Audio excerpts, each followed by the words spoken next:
विद्यार्थियों, एक बार फिर स्वागत है आपका पीएस एकेडमी बिडवाल में। जैसे कि हमने कल पढ़ा था, दो समांतर रेखाओं को यदि कोई एक तिर्यक छेदी रेखा काटे तो वहाँ पर अंतः कोण बनते हैं, बाह्य कोण बनते हैं, संगत कोण बनते हैं। इनको हमने एकांतर अंतः कोण और एकांतर बाह्य कोण में भी विभाजित करके देखा था। हमने देखा था कि किस प्रकार से संगत कोणों की माप बराबर होती है। उसके बाद में मैं यहाँ पर अगली कड़ी में जो है लेता हूँ रेखीय युग्म कोण। तो रेखीय युग्म कोण अर्थात किसी एक रेखा के द्वारा जो युग्म बनते हैं, दो या दो से ज़्यादा, तीन हो जाए, चार हो जाए, जितने भी हो जाए, एक ही रेखा के द्वारा उस रेखा के कहीं एक और जो कोण बनते हैं उन्हें हम रेखीय युग्म कोण बोल सकते हैं। जैसे मेरे पास यहाँ पर एक थीटा है और दूसरा थीटा 1 है। ये दो कोण हैं और ये किस एक रेखा, जैसे मान लिया जाए मेरे पास यहाँ पर एक ए बी वाली रेखा है।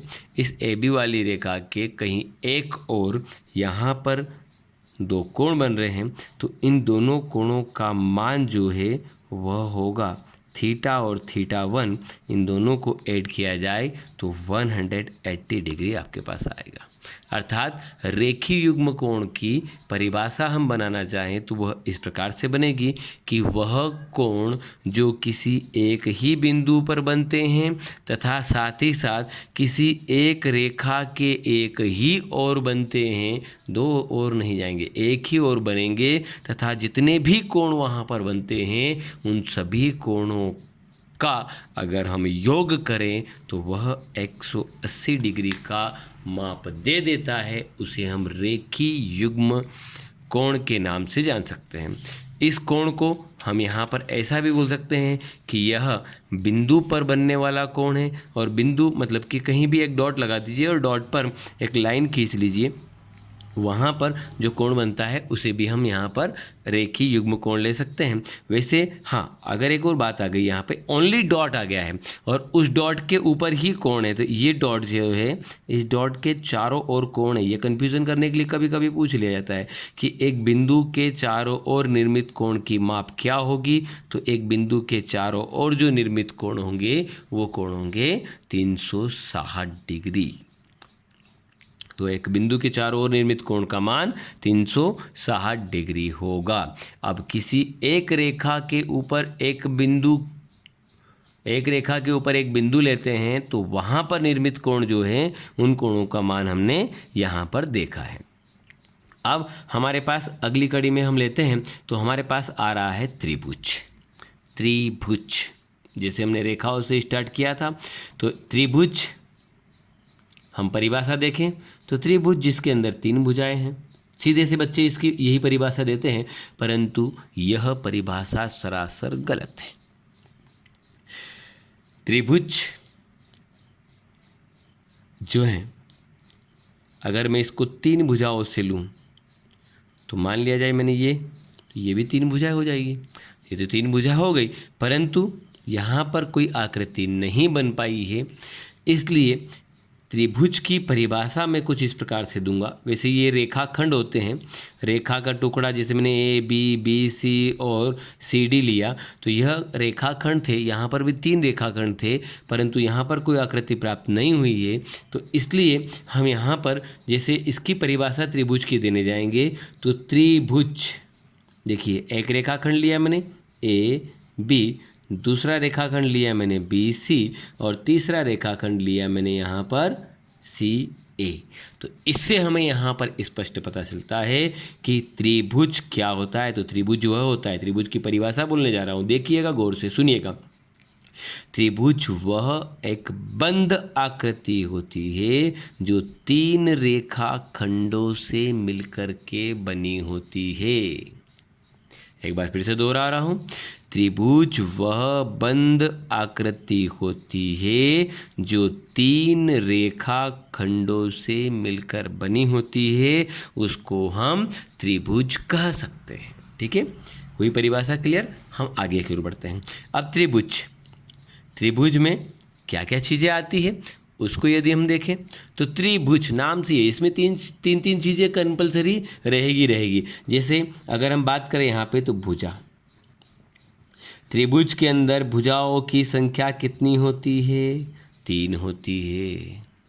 त्रिभुज के अंदर अगर हम कोण देखें तो कोणों की संख्या कितनी होती है? तो त्रिभुज के अंदर कोण भी 3 होते हैं। अब कोण के बाद में एक चीज़ और आती है इसमें, देखो ये कोने जो हैं जहाँ पर 2 रेखाखंड आकर के मिलते हैं, 2 भुजाएं भी बोल सकते हो आप इनको, तो जहाँ पर 2 रेखाखंड या 2 भुजाएं आकर के मिलती है उन्हें हम कहते हैं शीर्ष। तो शीर्षों की संख्या कितनी होती है? तो त्रिभुज में शीर्षों की संख्या भी 3 ही होती है।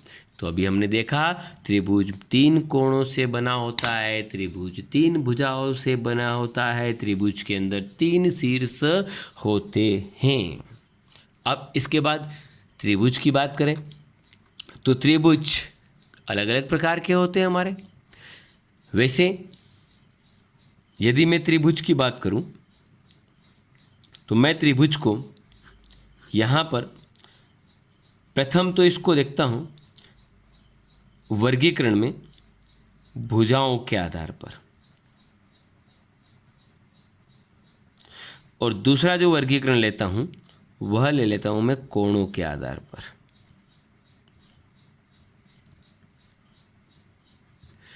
अगर मैं बात करूं यहां पे तो एक आता है मेरे पास भुजाओं के आधार पर, दूसरा आता है मेरे पास कोणों के आधार पर। तो भुजाओं के आधार पर जो बनने वाले कोण होते हैं वह कौन कौन से होते हैं? त्रिभुज होते हैं, वह कौन कौन से होते हैं उसको यदि मैं देखूं तो इसमें हमारे पास सबसे पहले आता है समबाहु त्रिभुज। समबाहु त्रिभुज परिभाषा खुद बनाने की कोशिश कीजिएगा। हमारे हिंदी में मैक्सिमम टाइम पे अगर हम संधि विच्छेद कर लेते हैं तो परिभाषा बनाने के लिए हम सक्षम हो जाते हैं। बाहु यानी कि भुजा, सम यानी कि समान, त्रिभुज तो वह त्रिभुज जिसकी समान भुजाएं होती है या भुजाओं की लंबाइयाँ बराबर होती है उसे हम समबाहु त्रिभुज कहते हैं। उसके बाद दूसरा मैं यहाँ पे ले लेता हूँ तो समबाहु के बाद मैं एक दूसरा ही ले लेता हूँ विषमबाहु। विषमबाहु त्रिभुज जिसके अंदर भुजाएं तो हैं परंतु कैसी है? विषम लंबाइयों की है, न उसमें पहली या दूसरी या तीसरी कोई भी आपके पास यहाँ पर बराबर नहीं होगी। तीनों भुजाओं की लंबाइयाँ अलग अलग होगी, वह विषमबाहु त्रिभुज बन जाएगा। अब विषमबाहु त्रिभुज के बाद अगला जो त्रिभुज मैं ले रहा हूँ वह त्रिभुज आ रहा है मेरे पास तीसरा नंबर का। इसको मैं बोल सकता हूँ समद्विबाहु त्रिभुज। समद्विबाहु त्रिभुज देखो फिर से नाम से हम बना सकते हैं द्वि यानी कि 2। तो समद्विबाहु त्रिभुज यानी कि वह त्रिभुज जिसकी 2 भुजाएं समान हो उसे हम समद्विबाहु त्रिभुज कह सकते हैं। तो शायद आपको तीनों परिभाषाएं क्लियर हुई होगी, समबाहु, विषमबाहु और समद्विबाहु। एक बार फिर रिपीट कर रहा हूं मैं। हम त्रिभुज को मुख्यतः 2 भागों में विभाजित करते हैं, भुजाओं के आधार पर और कोणों के आधार पर।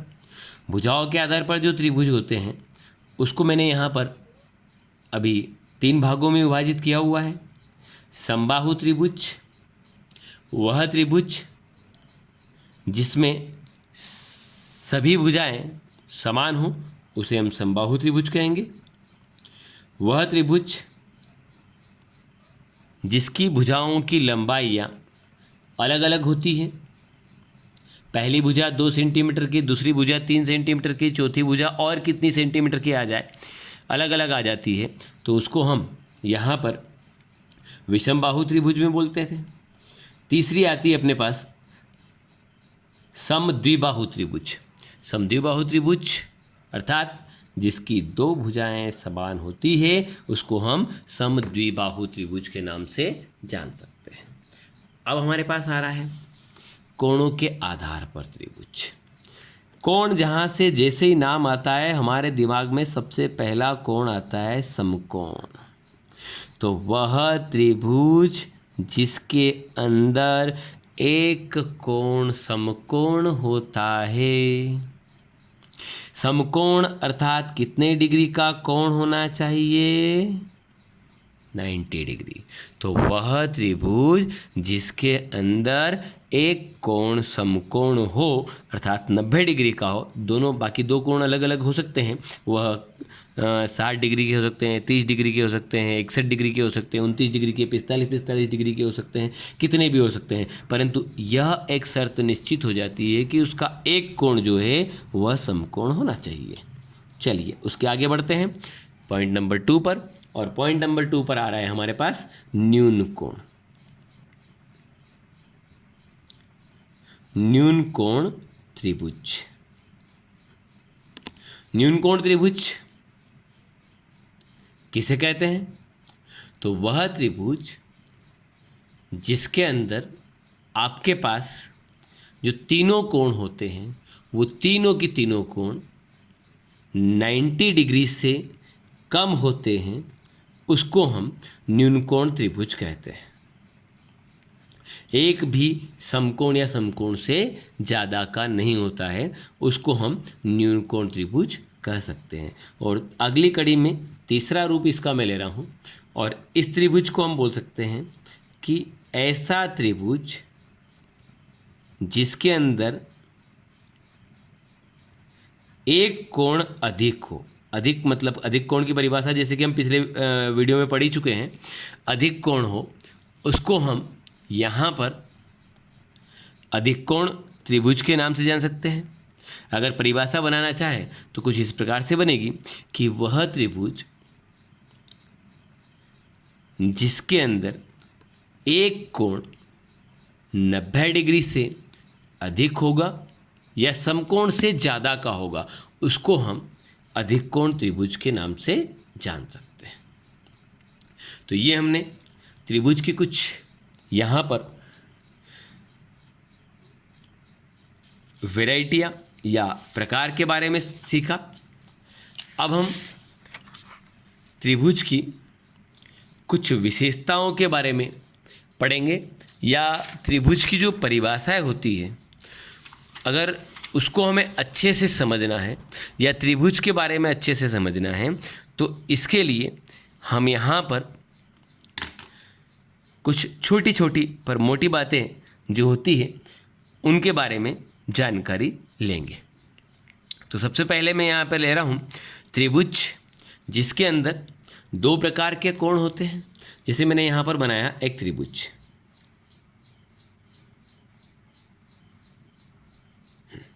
ये त्रिभुज है 3 भुजाओं वाला। अगर मैं यहाँ पर देखूँ तो मेरे पास जो ये त्रिभुज है, इस त्रिभुज के अंदर 2 कोण बनेंगे। एक तो मेरे पास बनेंगे यहाँ पे त्रिभुज के अंदर कोण बनेगा, और एक बनेगा त्रिभुज के बाहर कोण। इस भुजा को मैंने बढ़ाया है तो स्वाभाविक है अब इस भुजा को मुझे बढ़ाना पड़ेगा। अब इस भुजा को मुझे बढ़ाना है तो त्रिभुज के यहाँ पर अगर मैंने बोल दिया ए बी सी मेरे पास है, यहाँ पर इसको 1 2 3 और इसको नाम दे दिया मैंने 4 5 और 6। तो त्रिभुज के अंदर हमारे पास यहाँ पर सबसे पहली बात आती है कि त्रिभुज के जो आंतरिक कोण होते हैं, त्रिभुज के अंदर जो आंतरिक कोण बनते हैं, आंतरिक यानी कि अंदर वाले, तो आंतरिक कोणों का योग, आंतरिक को दूसरा नाम अंतः भी कहा जा सकता है। तो त्रिभुज के आंतरिक कोणों का जो योग बनता है वह 180 डिग्री बनता है। तो हम परिभाषा के थ्रू इसको समझने की कोशिश करते हैं एक बार फिर से कि त्रिभुज के तीनों कोणों का योग जो अंतः है, ओनली तीनों कोण बोल दोगे आप तो गलत हो जाएगा। तो त्रिभुज के तीनों अंतः कोणों का योग 180 डिग्री होता है। उसके बाद में अब चूंकि मैंने यहाँ पर आपके पास सामने जो है तीन कोण या तीन भुजाओं को इधर उधर बढ़ा दिया है और उसके कारण भी मुझे बाहर भी तीन कोण मिल गए हैं और ये बाहर तीन कोण मिले हैं, इसलिए इनका नाम हो जाएगा बाह्य कोण। तो जिस प्रकार से हमारे पास आंतरिक कोण बने हैं उनका योग लिया था, उसी प्रकार से हमारे पास यहाँ पर बाह्य कोण भी बनेंगे और बाह्य कोण का योग भी रहेगा। तो त्रिभुज के जो बाह्य कोण होते हैं उन बाह्य कोणों का योग होता है 360 डिग्री। तो याद रखिएगा, वैसे त्रिभुज के पैटर्न में बहुत ही अहम चीज़ें हैं ये। त्रिभुज के अंतः कोणों का योग 180 डिग्री, त्रिभुज के बाह्य कोणों का योग 360 डिग्री। अब चूंकि बाह्य कोणों की बात चल ही रही है तो मैं यहाँ पर एक बात और बता देता हूँ बाह्य कोण से रिलेटेड। बाह्य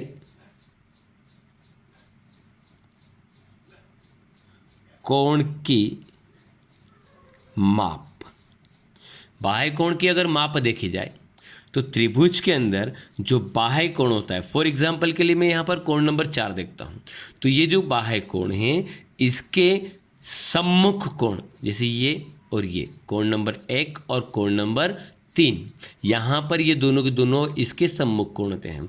तो बाह्य कोण की जो माप होती है वह उसके सम्मुख कोणों के योग के बराबर होती हैं। याद रखिएगा इस बात को कि बाह्य कोण जो होता है वह उसके सम्मुख दोनों कोणों के योग के बराबर होता है।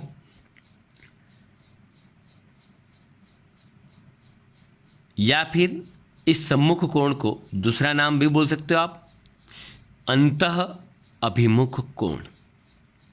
सम्मुख कोण का दूसरा नाम क्या हो जाएगा? अंतः अभिमुख। अभिमुख यानी कि मुख के सामने के अंदर वाले कोण। तो यह इन दोनों कोणों के योग के बराबर होगा। चलिए अगली कड़ी में हम यहाँ पर लेते हैं त्रिभुज जो होता है उसकी प्रॉपर्टी के ही लिए हम यहाँ पर बात कर रहे थे। त्रिभुज की दो प्रॉपर्टियाँ पढ़ी है, तीसरी प्रॉपर्टी में हम यहाँ पर आते हैं। तो त्रिभुज जो होता है, चाहे वह समबाहु त्रिभुज हो चाहे वह विषमबाहु त्रिभुज हो, पर यहाँ पर एक एक करके हम विशेषता पढ़ते हैं। तो त्रिभुज की जो दो भुजाएं होती है, त्रिभुज की दो भुजाओं का योग जो होता है, त्रिभुज की दो भुजाओं का योग तीसरी भुजा के मान से अधिक होता है। उसके बाद चौथी प्रॉपर्टी में हम आगे आते हैं। तो हमारे पास ये जो त्रिभुज होता है, इन त्रिभुज की भुजाओं का अभी हमने देखा योग, अब हम भुजाओं का अंतर देखते हैं। तो त्रिभुज की दो भुजाओं का जो अंतर आता है वह तीसरी भुजा से छोटा होता है। इसमें बहुत ज़्यादा उलझाया जाता है त्रिभुज की भुजाओं के बारे में। तो योग पूछे तो त्रिभुज की दो भुजाओं का योग वह तीसरी भुजा से अधिक होता है, तथा त्रिभुज की दो भुजाओं का अंतर पूछा जाए तो वह तीसरी भुजा से छोटा होता है। अब त्रिभुज में हम यहाँ पर और भी प्रॉपर्टी लेते हैं। 5वें नंबर से प्रॉपर्टी में ले रहा हूँ, जैसे बड़े कोण के सामने वाली भुजा। त्रिभुज है, जैसे कि अभी हमने थोड़ी देर पहले ही यहाँ पर पढ़े हैं। यहाँ पर हमने देखा था कोणों के आधार पर। देखिए, कोणों के आधार पर मैंने आपको यहाँ पर न्यून कोण और अधिक कोण के बारे में बताया है। तो यदि मैं देखूँ तो अगर मेरे पास यहाँ पर अधिक कोण है, तब मैं यहाँ पर देखता हूँ क्या कंडीशन क्रिएट होती है। तो जो बड़ा कोण मेरे पास आ रहा है, बड़े कोण के सामने की भुजा जो होती है वह बड़ी होती है। तो देखिए, ये 4 डायग्राम, यहाँ पर मैंने एक डायग्राम बनाया है। इस डायग्राम में देखिए, यहाँ पर ये दोनों की दोनों हमारे पास न्यून कोण है और ये हमारे पास एक अधिक कोण है। तो ये देखिए, अधिक कोण के सामने वाली जो भुजा है इन दोनों भुजाओं से अधिक है, मतलब कि आपको बड़ी दिखाई दे रही है। इस आधार पे आप बोल सकते हो कि बड़े कोण के सामने की भुजा बड़ी होती है। तो अब इसको देखते हुए आप एक और परिभाषा, एक और बात इसमें आ सकती है कि जो आपके पास छोटा कोण होता है, सॉरी 20 मिनट से छोटी लिखा गया, छोटा जो कोण होता है, तो छोटा कोण जो होता है उसके सामने की भुजा जो है छोटी होती है। ये देखिए, मेरे पास यहाँ पर ये छोटा कोण है, तो इसके सामने की जो भुजा बनेगी ये वाली, ये हैं, इसके सामने की भुजा ये है। तो ये देखिए, ये दोनों भुजाएं जो हैं इस भुजा से छोटी दिखाई दे रही है। या फिर एक बार और बना लीजिए, मैंने एक नया डायग्राम बना दिया। ये बना दिया मैंने यहाँ पे। अब ये जो कोण बन रहा है, इस कोण के सामने यहाँ जो भुजा बन रही है वह इस बड़े कोण के सामने वाली भुजा से छोटी है। तो यहाँ पर ये जो बड़ा कोण है, इससे जो भुजा है सामने वाली बड़ी है, ये छोटा कोण है, इसके सामने वाली जो भुजा है वह छोटी है। तो इस आधार पर आप बोल सकते हो कि बड़े कोण के सामने की भुजा बड़ी व छोटे कोण के सामने की भुजा छोटी होती है। चलिए, इसके बाद और भी हम आगे देखते हैं। त्रिभुज का परिमाप। देखिए, परिमाप कैसे निकालते हैं।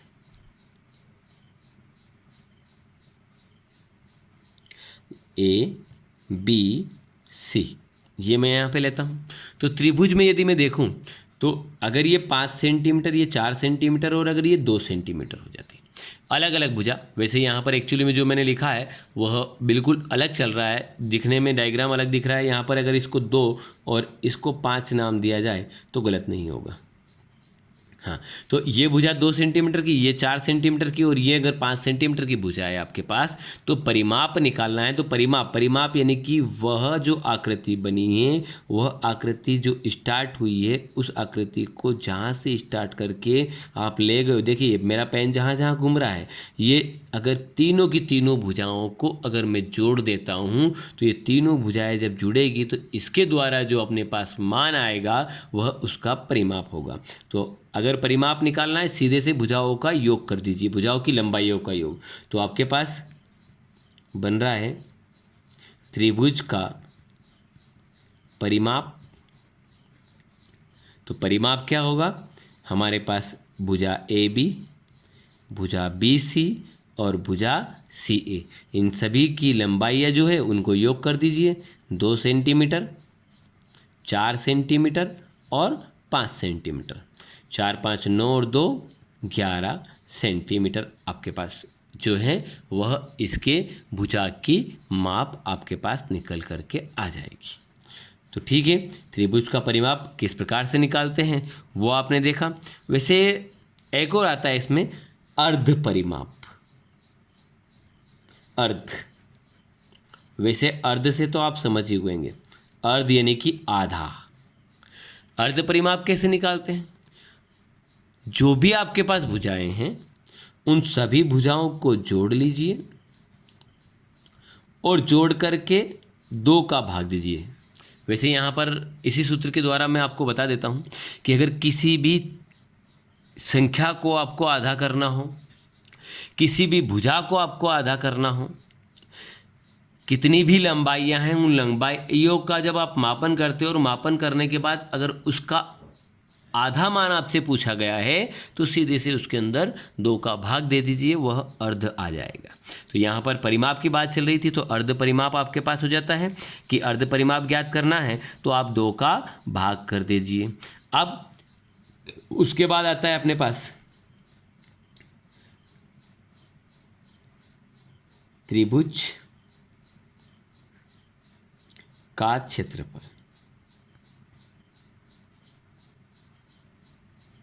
त्रिभुज का क्षेत्रफल जो है उसको हम 2 मेथड से ज्ञात करते हैं, सॉरी मतलब कि 2 सूत्र यहाँ पर आते हैं। एक तो 1/2 आधार गुणित ऊंचाई, ये वाला सूत्र होता है। और एक आपने 7th क्लास और 9th क्लास में पढ़ा होगा हेरोन का सूत्र या हीरोन का सूत्र, इस नाम से इसको जाना जाता है। तो हेरोन का जो सूत्र होता है S minus A S minus B S minus C, ये जो है आपके पास यहाँ पर त्रिभुज के क्षेत्रफल को ज्ञात करने का फार्मूला होता है। अब इसमें एस वाली बात आती है तो वो एस जो है वह आपका त्रिभुज का अर्ध परिमाप होगा, मतलब कि त्रिभुज के अर्ध परिमाप को प्रदर्शित करने के लिए किस सिंबल का यूज़ करोगे? एस का। तो ये थे त्रिभुज के आपको क्षेत्रफल ज्ञात करने का सूत्र। वैसे जैसे जैसे बड़ी क्लासों में आते हैं ये सूत्र और भी आवश्यकता के अनुसार परिवर्तित होते हैं और कोण के आधार पर भी निकलते हैं। चूँकि हमारे बेसिक लेवल का हम ज्योमेट्री अभी कर रहे हैं इसलिए मैं आपको ज़्यादा उसमें नहीं ले जाऊँगा। अब त्रिभुज में और भी कुछ चीज़ें आती हैं, जैसे कि आपके पास ये जो त्रिभुज है इसको यदि मैं देखूँ तो त्रिभुज के जो शीर्ष होते हैं इन शीर्ष के द्वारा सामने वाली भुजा पर जब लंब डाला जाता है तो यह जो लंब होता है इसको हम कहते हैं इसकी माध्यिका।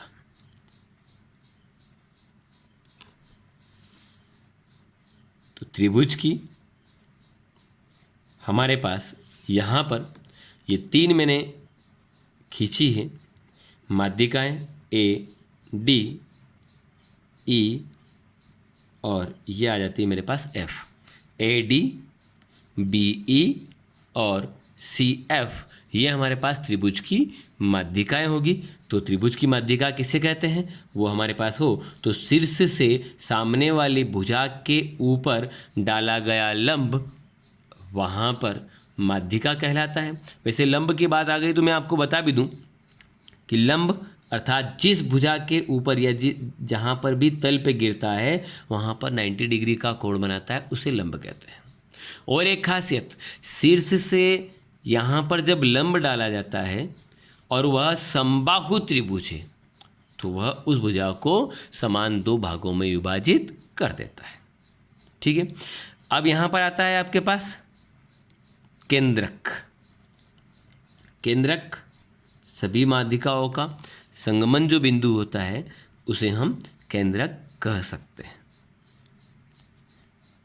आधार जो त्रिभुज आपके पास है, जैसे हमारे पास ये त्रिभुज मैंने लिया, इस त्रिभुज में हम अगर यहाँ पर इसका क्षेत्रफल निकालने जा रहे हैं और क्षेत्रफल निकालेंगे तो ये तो हो जाती है सीधी सीधी उसकी ऊंचाई, तो ये हो जाती है ऊंचाई और इस बेस इसको हम मान लेते हैं आधार।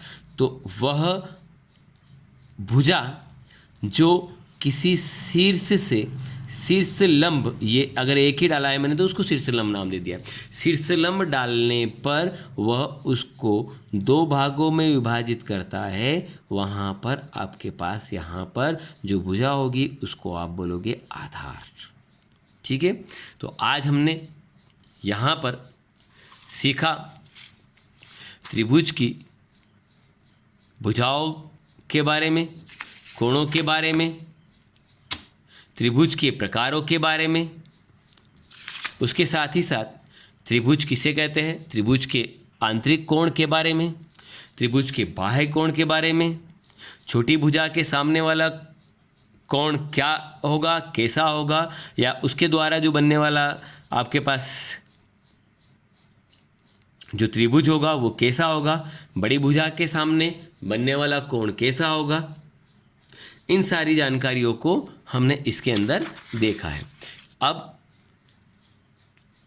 मैं अगली वीडियो में आपको इन सारे जितने भी बेसिक्स हमारे द्वारा क्लियर किए गए हैं, इन सारे बेसिक्स से रिलेटेड क्वेश्चनों के ऊपर आपको कुछ प्रैक्टिस करवाऊंगा और फिर हम उसको सीखेंगे कि किस प्रकार से कंपटीशन एग्जाम में क्वेश्चन पूछे जाते हैं।